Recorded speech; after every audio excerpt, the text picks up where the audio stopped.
Okay, so I want to start this video off by first off mentioning how important this is, and the information that will follow. I have been sitting on this information specifically, but much more information that I will hopefully continue to put out since at least December of last year, and even before that. But specifically this video, December of last year. There's a couple reasons I haven't put any of this information out yet, specifically on my channel. Now, I have been putting this information out through comments, okay? Comment section warfare, live chat, Discord chat rooms, etc. Okay, so I have been active in spreading this information because it's actually very important information.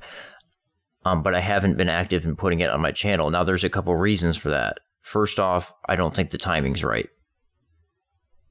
Secondly, there have been people that have covered things in much more depth than I have, similar type of things, and that have been taken out,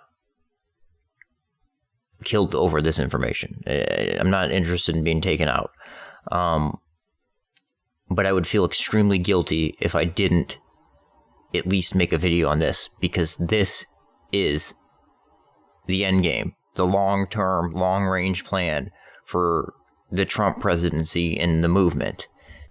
So before I get into the documentation that proves Trump's endgame, or I should say his operators' endgame, right, the operators behind the scenes, those military folks that have always been there, I want to give an analysis, and this will be the most precise and clear analysis you will get on Jones and his operation. Now, the reason I want to start off by giving my analysis on what he and his operation is because that was the ignition for this movement, right? If you were paying attention to it the entire time, like I have been since 2015, since everybody was supporting Cruz, and then all of a sudden they all flipped and started supporting Trump, you would recognize that Infowars was the primer that launched this movement into motion. Phase 2 of his job, of his mission, if you will be spinning this information that follows into a good thing when it is obviously a bad thing. And the ultimate irony of this situation here is that Jones warned of this future martial law situation, right? He warned of that the entire time, and he will be part of it, ushering it in, making you think that it's a good thing, playing that Judas Goat role. Now, it doesn't matter how you look at Jones. There's about 3 ways you can look at what he is as a person, but you have to remember, he is a person. He breathes, he shits, he's a person, right?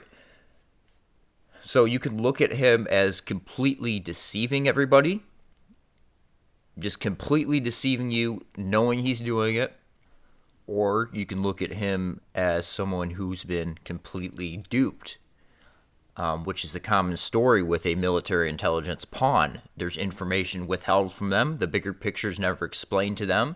They're always directed to small little pieces that keep them distracted from seeing the bigger picture going on around them. They're too close to it, and they can't recognize that there's a grander plan. All the while, they're being fed information by specific people, by their operators, by their informants to make them think they're on the right track. But in reality, they're ushering in a central military power. Or you can look at him as a well-trained mind control slave who's sort of a combination of all of those things. Okay, but either way you look at it, he's a human. So first off, Jones's job and what he does best is keep you within the John Birch Society paradigm. Now, that is essentially what this entire Trump movement is that's what the alt-right is. It's the old John Birch Society paradigm, the old new right, which is not really new, but goes back to the 50s. Now, the John Birch Society is nothing more than a military intelligence front, a sort of conduit for these type of propaganda operations, radio operations, television operations. This is nothing new. And the main characters you're going to see in the John Birch Society are military folks. You're going to see entertainers, actors, i.e. John Wayne, your corrupt lawyer types, your financiers, like the Kochs and the Hunts. And then you're going to see your evangelical radio personality types, like your Alex Jones types. And those are the people that make up the John Birch Society, which give you all the tools necessary to run these propaganda operations. So let's take a listen to this clip real fast from earlier this week. So, over the years, I've had a lot of Texas oil people contact me and want to try to help Infowars. And I've never done it because I want to self-fund their operation. And I have that as an ace in the hole. A lot of people that I can go to if I needed a lot of money. That's why the whole Soros, Hillary plan, where they're in the news, on NBC News, saying they plan to shut me down. They admit the Democratic Party's behind it. That's why we don't want to go down that route, but we're going to win one way or another. I might just drive up to Cisco this weekend, take a few Army officers with me, and have a conversation with the billionaires that are financing you. Maybe show them some files, Shapiro. Want that? Think you do. I think I'll do it. I think I'll get in your business. You know what happens when I get in people's businesses, boy? They ain't in business long, son. You like what I did to your daddy, Beck? He really did it to himself, didn't he? But we told everybody what he was. Now, I think that comment about going up to Cisco with a couple Army officers was truly a slip-up. I think if he went back, he wouldn't say that. But that's an important clip. With Ben Shapiro attacking him, he gets sort of self-conscious and starts talking about how he's got these Army connections and how he can take a couple Army officers up to Cisco, which I believe is accurate. Now, why is that accurate? Because Infowars is a military intelligence operation. It is a great propaganda operation. It's the new Voice of America information warfare operation. It's a more sophisticated version of the Voice of America. Folks ask why I went with old Voice of America transmitters that got bought out by private groups when the U.S. stopped transmitting at hundreds of thousands of watts of shortwave into Europe and Africa and everywhere. They said, there's no money in that. Why are you going to pay $10,000 a month to be on 4 or 5 different transmitters, 10 hours a day, blasting all over the world? You know, we've got a lot of folks work here at the office that were in the military, and some of them were, involved in not just your standard special operations stuff, but some of the most elite groups out there. And my parents had friends that were in the John Birch Society, guys that worked at the telephone company, FBI agents, cops, lawyers that would come by the house. They basically have John Birch meetings. Now, we see a common history of the John Birch Society funding radio propaganda movements, because like I said, it's a conduit. You also have these offshoots of the John Birch Society, these councils, the Council for Inter-American Securities, and things like the Council for National Policy, set up by the Hunt oil family. Now, like I mentioned, you have these financiers within these societies and councils, and their job is to dump the money in. Now, you heard Jones mention in that previous clip that he receives money, or he's been offered money by these wealthy oil families. He claims he hasn't taken any money, but that's simply not true. He's definitely taken money, whether it be through his donations or otherwise. He has definitely taken money. All you have to do is take a look at his operation. Not in the market for one of our terrific products. Go to the site now and make a generous donation.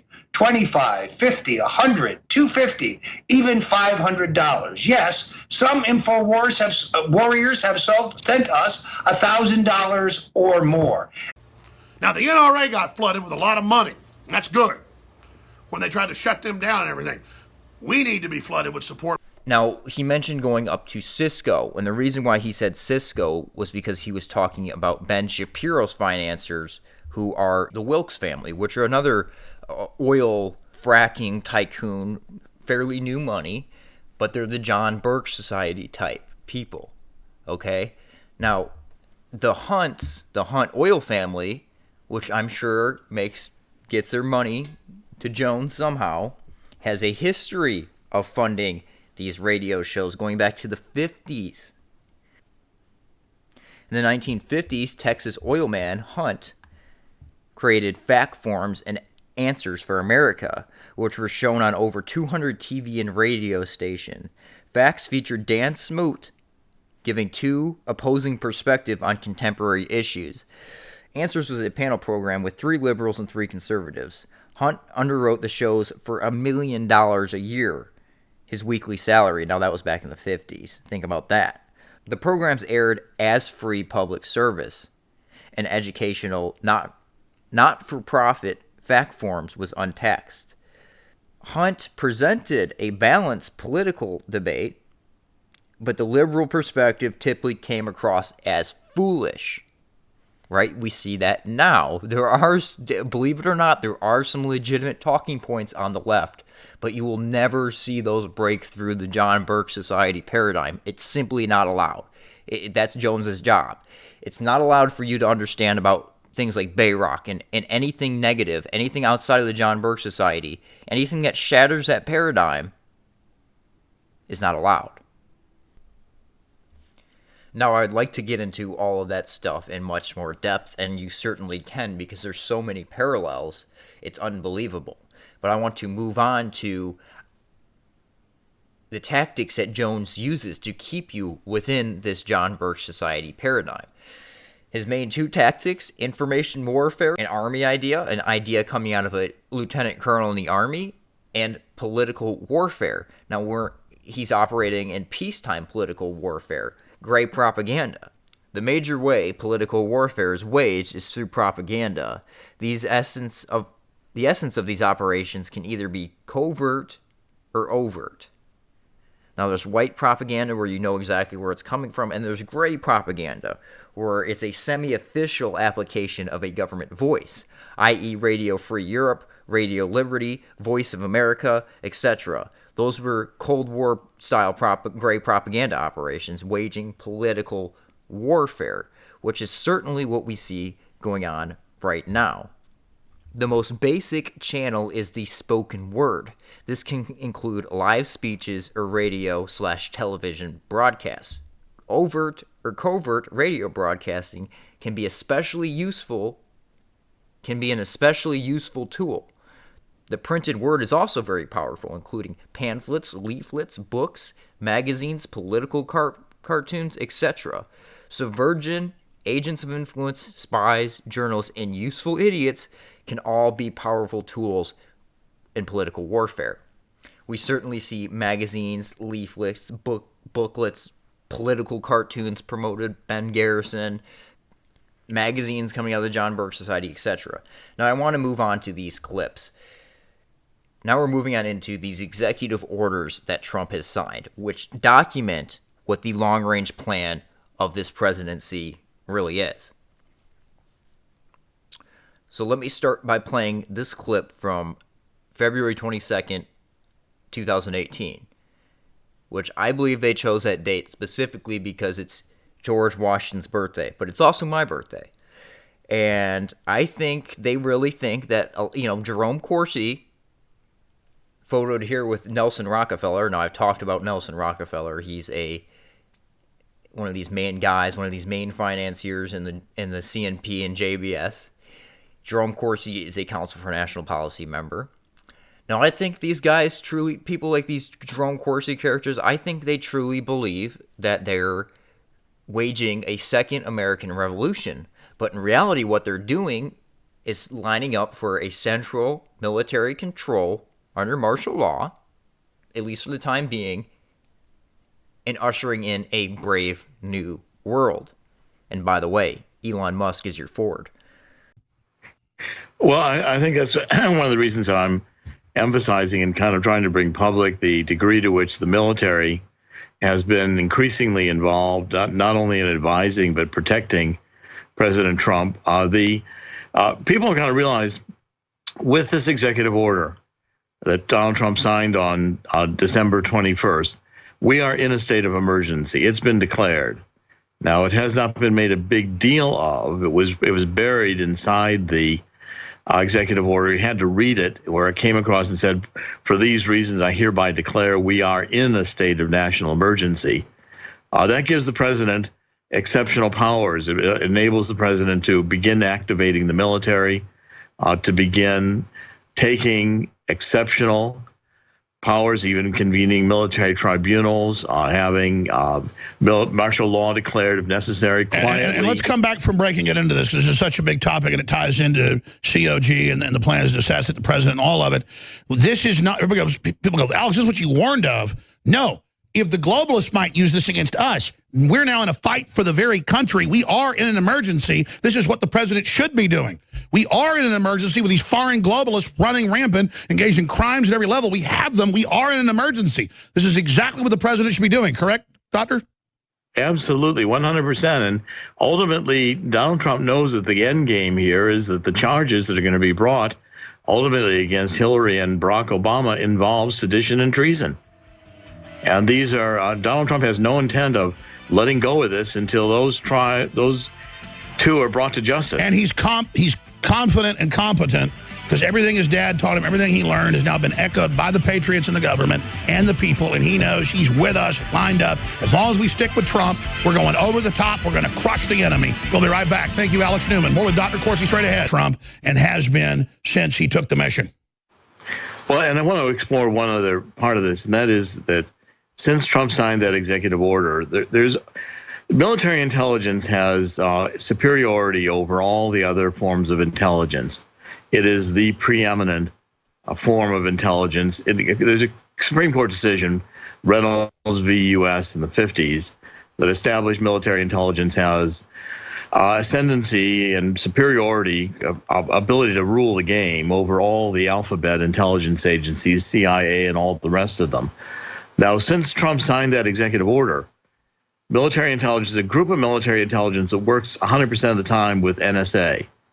So they're familiar with all of the domestic intelligence, and the military have determined that the end game here is going to involve military tribunals. You can't try Hillary or Obama or any of the top people in a civil court and make it available to a wider range of the American people who are not used to dealing with intelligence information. It needs to be decoded. It needs to be interpreted. That's our mission, is take this complex info to the people to then mobilize them. YouTube channel. What we're doing is we're trying to get the American people to understand that we are in a state of emergency. It's been declared by the president. The U.S. military is taking a larger exceptional role. I mean, it's not arrogant. It's called survival, and I need you to get more out. So did you hear that? We've literally been in a state of emergency since December of last year. Now, I and others have pegged Donald Trump as a military intelligence operation before Jerome Corsi went out in public about it. Since then, he has been publicly talking about it. So has Jones. But before then, there was only one little clip of Jones. One time he mentioned it. Now, I don't want to leave the QAnon factor out. I wasn't originally following that. I immediately pegged that as a Pentagon operation, which Jones later basically admitted that it was. And it's a psyop, as you said, to keep people believing and to push people in specific directions. But I think it's a Pentagon operation, just like Amazon first. QAnon. Amazon? I know you know QAnon's identity, but yes, obviously we're not going to. And I've confirmed as well. QAnon is a group in the Pentagon, and very close to Donald. But I do know that he was they were basically saying that this kind of stuff. But their spin is that it's all for the military tribunals, right? It's all for the greater good. No, absolutely not. This is for the U.S. Army to retain the power that it's lost. They want to get rid of the compartmentalization. They want to get rid of things like the DNI, etc., and retain the power that they had at the end of World War II. They want central control. They want to control it all. And we're on the fast track to seeing that. A brave new world. Now, people need to also recognize that this could be enacted from international conflict or domestic conflict. So it could happen. Something could happen domestically that would trigger him to enact this martial law, or something internationally. So what we see going on with Iran right now could literally trigger martial law in this country. Okay? So keep that in mind. Now, if you thought that one was bad, just wait until we get into these new ones that he just signed this month of this year. Now, again, you're going to see this spun as a good thing by the Trump gray propaganda arms, the DOD gray propaganda out there. You're going to see them all agree that, oh, yes, this is good. If they don't think it's good, they'll spin it as Trump's trying his best, but it's the deep state directing him in the wrong direction. Some stupid shit like that. Okay, so let me get into these new executive orders, which are just lovely, absolutely lovely.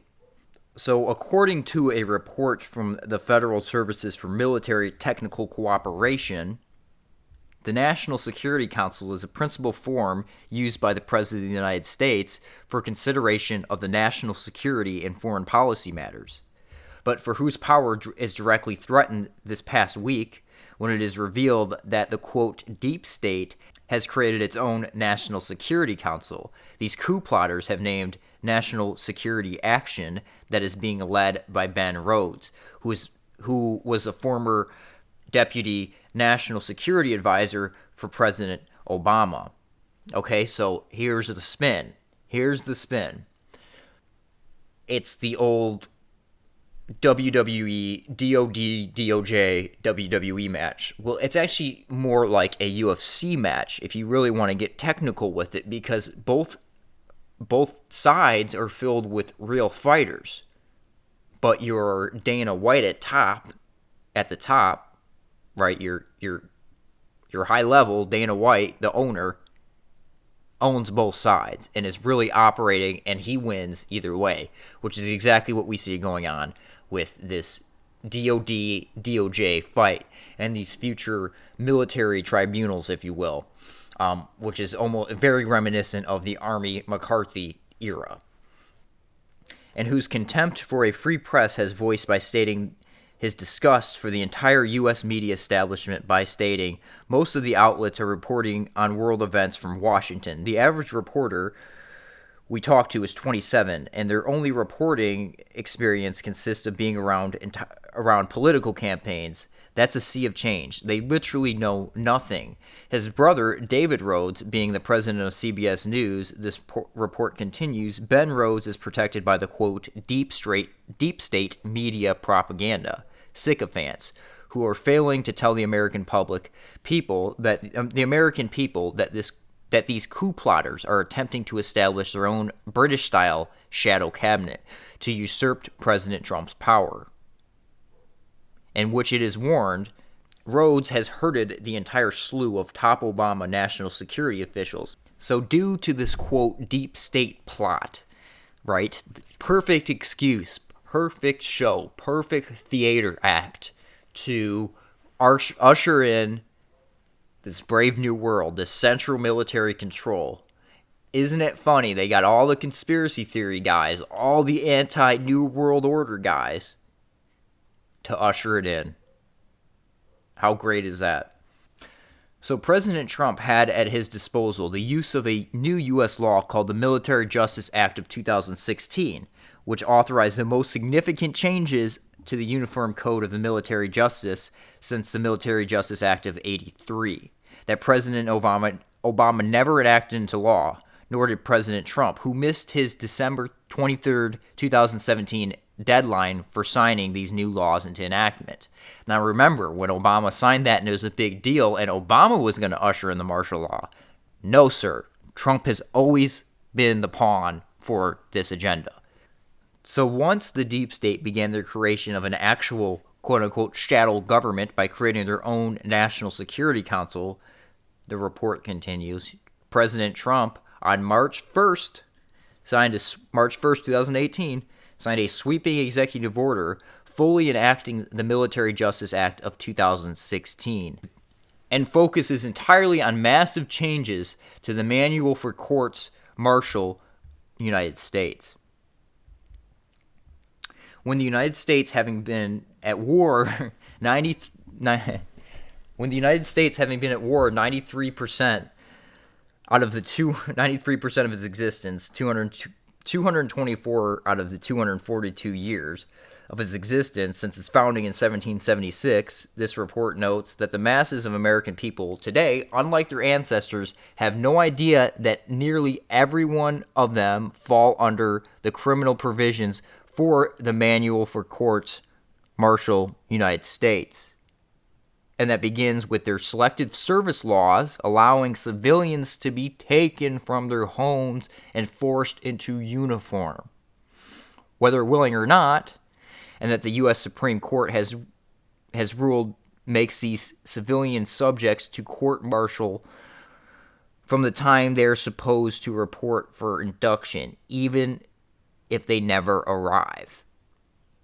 Equally unknown to the masses of the American people, this report says it is nearly every single citizen between the ages of 17 and 44 years likewise fall under the criminal provisions for the Manual for Courts Martial United States under U.S. Code 10-311.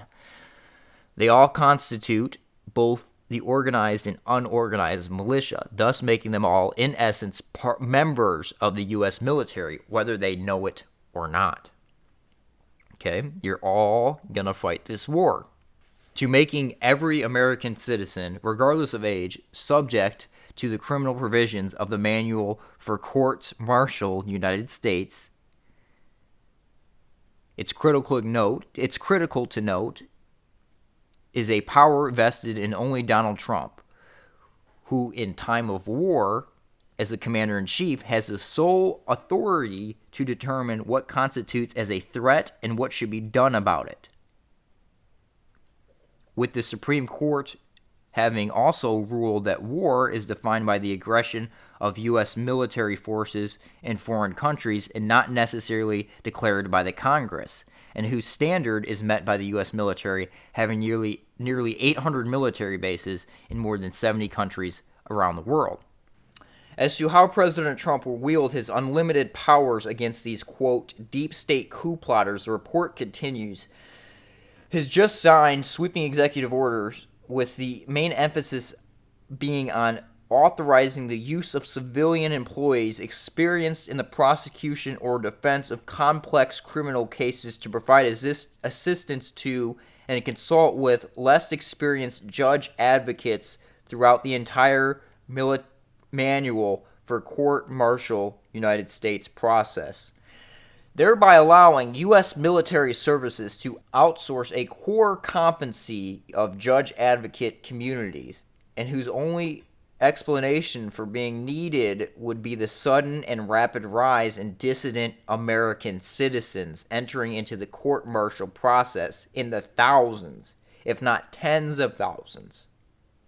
With Abraham Lincoln being the last American war leader to arrest and put under U.S. military control for court-martial tens of thousands of civilian dissidents, the report continues, Trump's joking at dinner last night that China's, quote, President for Life plan is a great idea that can only happen in the U.S. someday. Dictator Trump, folks. When viewed in the light of his sweeping executive orders, should be understood with containing as much steel as it does mirth, especially with being known that he plans to enact these new laws January 1st, 2019, which is the date that a new U.S. Congress will be sworn in, and whom might contain the majority of the deep state coup plotting enemies, sworn to, quote, throw him out of office. Now, I think it's an interesting side note that Abraham Lincoln also got funding from the Russians during that time period. So essentially what we have going on here is Trump becoming a dictator. We see him signing in these executive orders that give him dictator status. Really, he's not in control. It's the military. It's always been the military, and the military will be calling the shots. So it's important to understand that we are literally on the brink of martial law, and nobody's talking about it. We're literally on the brink of complete military control. These military tribunals that the citizens are going to be wrapped up in. So to cap this video off, basically what these executive orders are saying is that in this state of emergency, when Trump enacts this state of emergency, when he puts everything into place and we're in martial law, it allows him to take over everything and dictate everything from a central military power. It allows him to take over the media. It allows him to do all kinds of things. It allows him to essentially own every citizen and do whatever he wants with it, whether that be put him in forced labor brigades, etc. So please look out for this and spread this information, because we're at such a crucial time period in history where we're seeing all these things unfold right in front of us, and not very many of us are doing anything about it. Now, I don't know if there's others out there talking about this. I hope there is. Usually that's what happens. I'm unaware of them at this moment, but make your own videos. Spread this information. Dig into this stuff, guys. It's real. It's happening. It's to slant it just a little bit to keep you over in this paradigm shift. Mainly it's the left-right paradigm, where we get people fighting each other. Now, there's always going to be hardcore commies. That's exactly what all our sources from the FBI and the Pentagon, which means the CIA connected Pentagon, that's special operations, that's what they told us. And these are the good guys that continue to give us good info. It doesn't mean the whole thing's good. There's a civil war in America right now. One group wanted to totally sell out the communist Chinese. That's coming up in the next segment. The other group isn't out to rape America completely. So you're kind of stuck between that. But I go on a rant here. The point is that I'm glad that McBreen remembered this, because this is the truth. Trump is not in a secret society. He was so real, him and his dad played possum for decades while they were planning all this and waiting for the right time. And guess what? It happened. Again, his dad, I've confirmed from the highest levels, massive amounts of money to the John Birch Society in the 50s and 60s. Same thing with people like Donald Trump. And I've talked to the old guys that have been in the meetings just 2 days ago with Trump, 25 years ago, saying, I wish somebody'd run to stop this. I'd get behind him. He didn't even want to. When he says that, he doesn't need to do that to feel powerful. He was looking for somebody to back. They never showed up. Just like he says in speeches, they never came along. I've talked to people that were in the meetings 25 years ago when Trump was saying, who do we get to do this? So there's a real war going on in the elite right now. Don't think Trump just did this on his own. He was recruited by patriots and U.S. intelligence agencies, for a fact. Trump was recruited by the U.S. Army. That's a big secret, but you deserve to know what the Democrats already know. You deserve to understand what's really going on. We were being held underwater. But they're not doing anything with the power that we know of. What they do have is tremendous wealth, like off the charts tremendous wealth at Apple, at Google. I mean, they just have tremendous amount of influence. And I think when you have that kind of money, like idealistic hippie left-wing dreamers are way better off like throwing that money around than like really gangster globalists that are, you know, pro-war, really enthusiastic about right-wing politics. Like, that would be way scarier. If all that money, the billions of dollars, was in a Christianic cult that thought that the second coming was going to happen in Jerusalem, so it was very important to protect Israel, which is real. I'm sure, I know Trump's already doing this, but when they're organizing violence and moving, and I can see they're moving with it behind the scenes, it's time for covert action, and it just has to happen. So if people kind of see Infowars as a bellwether where the people sit, I'm just saying, I think the president and the military has to do what it has to do at this point. I mean, it would be negligent to sit here at this point